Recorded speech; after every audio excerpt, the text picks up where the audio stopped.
Uşaqlar, indiki dövrdə bizə daha çox səbir lazımdır. Səbir elə ifa eləyək. Həyatın çox çətin anları var, yolunun eniş yoxuşları var, soyuğu boranlarda qarı var, hər qışın sonda bir baharı var. Hayatın çok çetin anları var, yolunun eniş yokuşları var, soyuğu boranları karı var, her kışın sonda bir baharı var. Sevgidir nurlu ümit yolumuz, dikanlı olsa da sağ solumuz.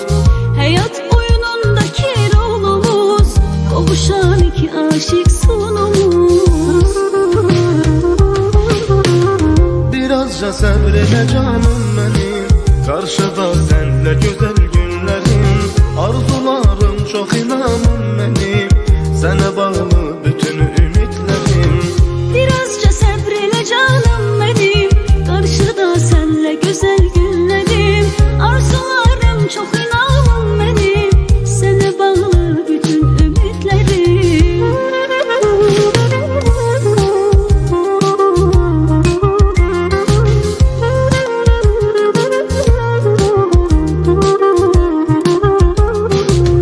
Beledir kış dalınca yaz olar, pis gününü ömrü dediler az olar.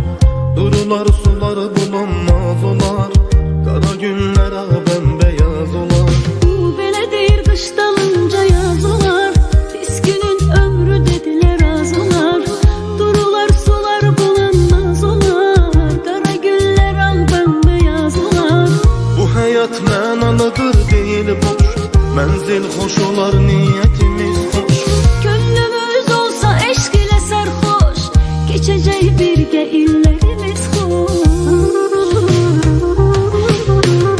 Birazca sabredene canım benim, karşıda senle güzel günlerim. Arzularım çok inanım benim, sana bağlı bütün ümitlerim. Birazca sabreyle canım benim, karşıda senle güzel günlerim. Arzularım çok inanım benim, sana bağlı bütün ümitlerim.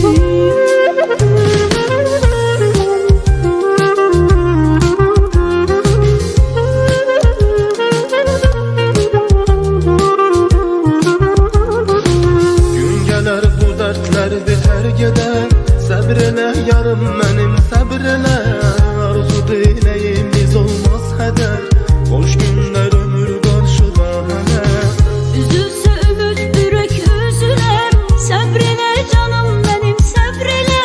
Bəxtimiz tale yüzümüze güler, başlayar hoş hayatından belə. Birazca sabrele canım benim, karşıda senle güzel günlerim. Arzularım çok inanım benim, sana bağlı bütün ümitlerim.